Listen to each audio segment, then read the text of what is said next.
Hi everyone, it's me Liz with 143 Handmade, and today we're going to be making these small skinny Z-folded pockets. I will link the video below that I saw today that inspired this, and I sincerely apologize. I'm terrible with names, so I don't remember the name of it, but I do know where the video was, so I will be able to link it below. So I made several of them, but then I realized, you know, I'm doing a mass make anyway, so I might as well hop on here and do it with you guys. So if you want to craft along, all you need, all I did here is I haven't even sealed them yet. See, these are all just folded. And I was contemplating taking them to the sewing machine and just running a stitch along the bottom to close them up and leaving this as more of a tuck instead of a pocket, you know, by sealing it. So I think that's what I'm going to do, is just fold these today. And then maybe glue one or two and decorate at the end, but we'll see. Kind of mimicking Tina, you know. Tina is the queen of Mess Make Mondays, but you know, I'm going to give this a shot. So, let's see. It was not Tina that I saw do this, but I did learn that, okay, the first fold is like this. And see how the words are upside down when I fold it this way? But if I was to fold it like this, oh, those words are still upside down. So you just flip it around, there we go, until you can make this fold with these words right side up right here. If the words being right side up matters to you on this portion of the triangle, it is, or the pocket, it's, the words are going to be, you know, up and down, you know, in the wrong orientation. If you, no matter how you fold it on the upper portion, but see, a couple of my first ones, the words were upside down. Yeah, see, here's one where that's chapter, and see, it's upside down, you know, because I folded them, you know, the other way. So if that matters to you, at this stage, you can check. If the words are right side up in this triangle, like so, then you're good.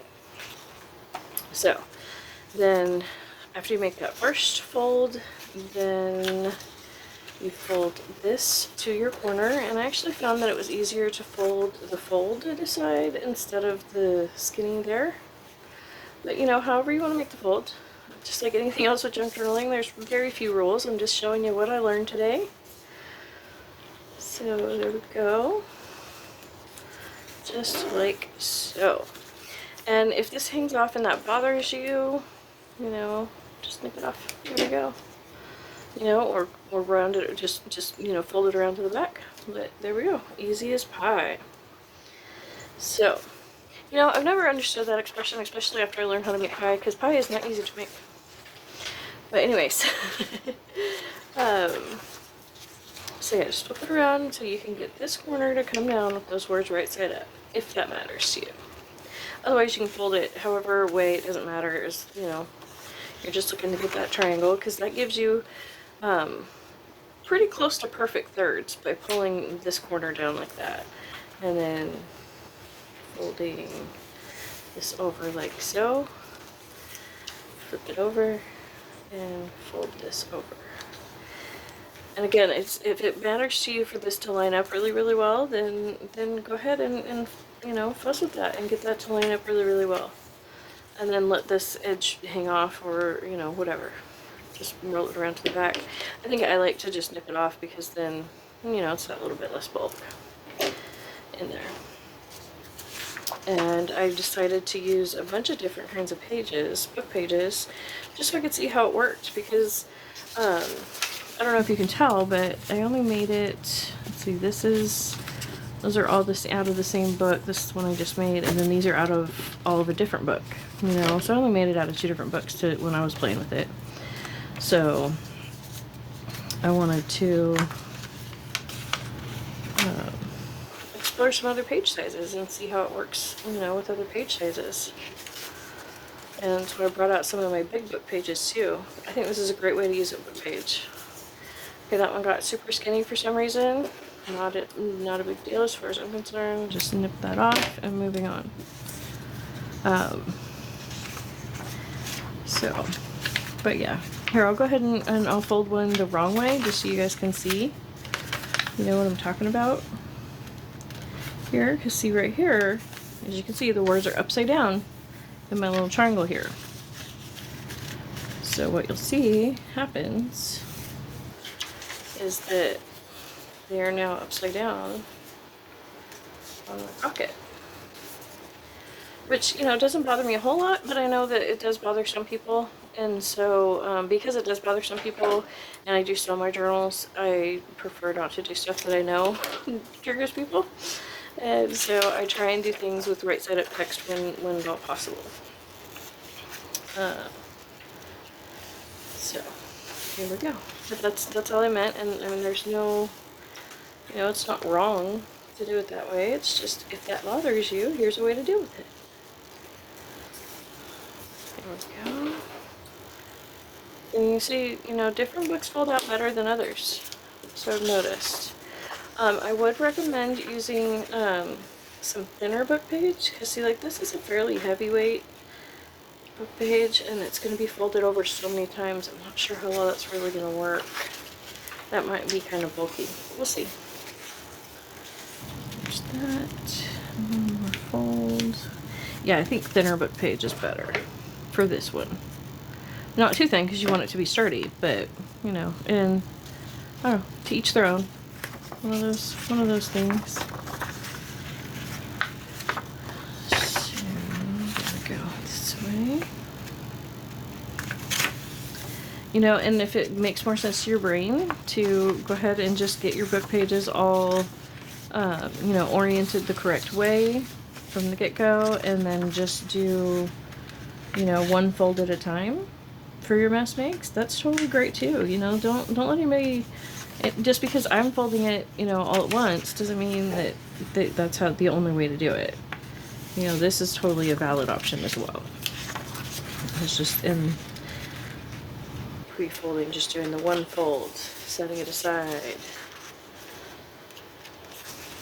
Well, if you get lost in the steps, sometimes you can, but you want to make 20 of something.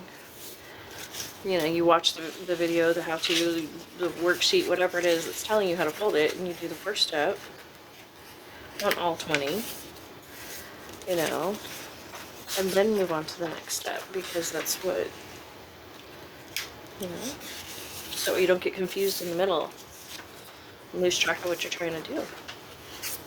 So that's just a little tip. This is an old encyclopedia page. So it happens to have Moses on it, but it is an encyclopedia page. And this is the index page out of an old book. And see, and I can tell this one, because the proportions are so far off, see, this fold is going to be different and weird. So we'll see. We'll see how that works out. But that's part of why I wanted to get on here and experiment a little bit, you know, on camera, so that way you guys could see the experiments too. Okay, so yeah, now we have the first fold in, and now the second fold is this one. And you can do it this way. You're just folding this over, like so. But I actually found it a little easier to flip it completely upside down. No, that's not what I was doing. What was I doing? I wasn't doing it at my desk, so I kind of forgot how I was holding it. But that's okay. We'll just keep going this way because it's working for me now. That's right, that's what it was. It was just, instead of folding this flap over, I was folding this flap over. It wasn't turning it at all. But see, this way you can see where that corner is. See where your bottom is before you create the crease. That's what I was trying to get out.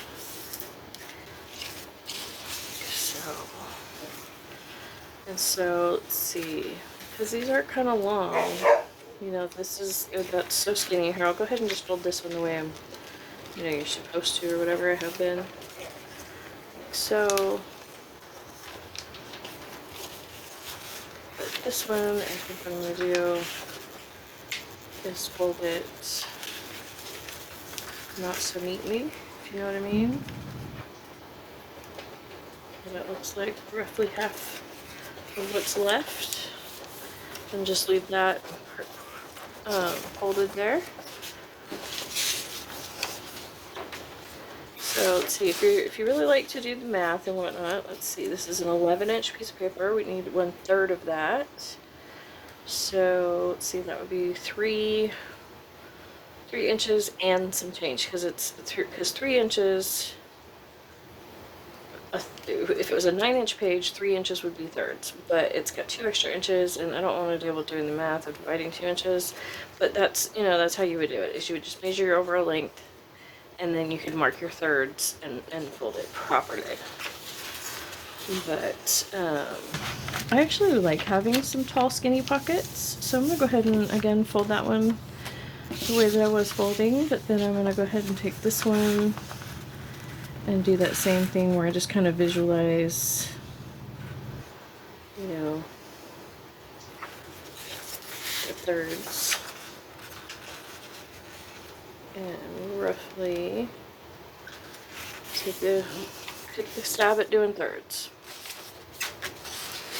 Okay, push them all back over here again, and we do our last fold, which is flip it over and that, and we're trimming. So I think those are really cute, and like I said, I sincerely apologize for not remembering your name, even though like it was like literally less than an hour ago that I watched that. I'm terrible with names, terrible. So, but yeah, so like that one worked out perfectly. So I think it's partly the proportion of the page, you know, the golden ratio and all that stuff. But like I understand it in concept, but I have no idea like how to calculate any of that stuff. So yeah, I think it looks really pretty with the hymnal page, because it's hard to tell if this is right side up or right upside down. You know, you can see a little bit of text to know that's right side up, but it really wouldn't matter. So another idea for you guys. Thank you so much for joining me today, hanging out with me. Don't forget to like and subscribe if you found value here. I have lots of stuff coming up. I have more plans than I have time, so instead of telling you, oh, I'm doing this, this, and this, I've learned to just let it come out, and you guys can see it when I actually get it done. Just know that I have lots of stuff coming up. I don't stick to just junk journals. I do sewing and a bunch of other stuff, and as time goes on, you'll get to see pretty much all of my crafts skills. Okay, so I eyeballed that one really well, because look at that. It just folded over and it meets there, and it's no problem. And, you know, that's, I don't know what I want to do about that, if anything. What I might do, let's see, kind of fold it. What if I fold it back this way? So that way that goes, yeah, I can do that, just reverse the folds, and that way this weird piece will just be glued down, you know, that'll be on the bottom. Yeah, that works. And if, you know, if that bothers you, you could just fold it or cut it right here, and that would even strengthen it just that little bit more. You know, if you wanted that to be a pocket as well, having that folded over would strengthen that edge. So yeah, I like that. So, but I have another idea for this one that's super skinny. I'm actually fold this just shy, so that way I can fold this back over again and get a fourth little tiny tuck. Yes. See? So, you know, these only have, you know, the 1, 2 pockets, you know, in front, because you can always make, when you attach something to the page, you can always make, you know, that attachment point another pocket. But this itself is only 2 pockets. This one now has 3, because it was long enough to fold that corner back. I mean, they're very, very skinny, but it is there.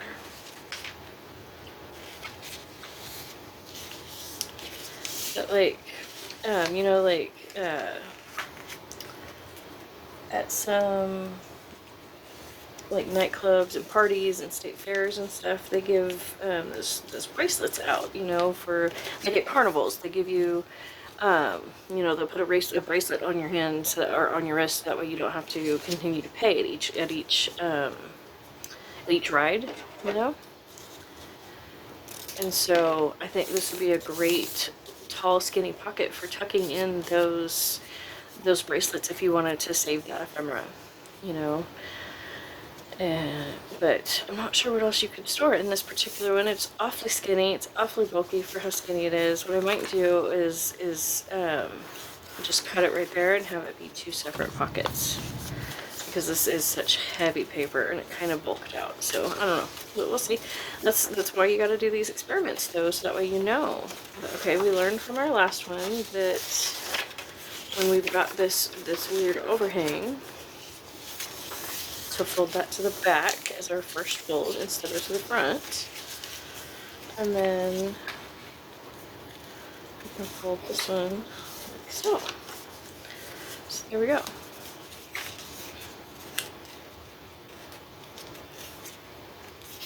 You know, folding down that top edge. You don't have to do that. I just decided to you know, give that little bit more reinforcement on that edge. So thank you so much for joining me and you know, playing. And let's see. This one was a piece of paper of a page that I stenciled before I folded it. And yes, I lost some of the stencil, but I still think it gives a cool effect. So that's something I'll do when I don't really have a lot of energy or you know, whatever in front of the TVs. I'll just take a book and I'll just flip through the pages with one of my stencils and some ink, and I will just ink up the pages and, you know, use them as stencils. So let's see, let's go ahead and glue this one. My glue didn't want to come out, it's kind of stuck. So first we're going to just put just a little bit of glue to hold down this flap and get that a little bit more secure. And then right here along the bottom edge and the short side. Hold it closed. And on this one it's just the bottom. So there we go. It's the first time using my glue today, so I've got a little excessive there. We'll go ahead and just roll it off the mat instead of letting it just build up. And I've got a little extra right there. So there we go. And so that one is glued closed instead of sewn, and that does make that one a pocket. Like I said, I think I'm going to try just taking to the sewing machine and just sewing just across the bottom and trying that in my next couple of journals and seeing how well I like that. So something coming up in my shop will be ephemera packs, because I really like doing these Mass Make Mondays, but then I end up with this huge pile, you know, and that's great to some degree, but you know, in order to share the wealth, I'm going to start creating ephemera packs, and they'll be fairly cheap. I'm shooting for less than $5, possibly a little bit more than that, depends on what the shipping ends up being, but you know, fairly inexpensive, so that way it gets some finished ephemera in your hands. I think it'll be great for beginners to play with. So that's part of what these will be for, or some of these will be included in that. So thank you so much, and don't forget to like and subscribe.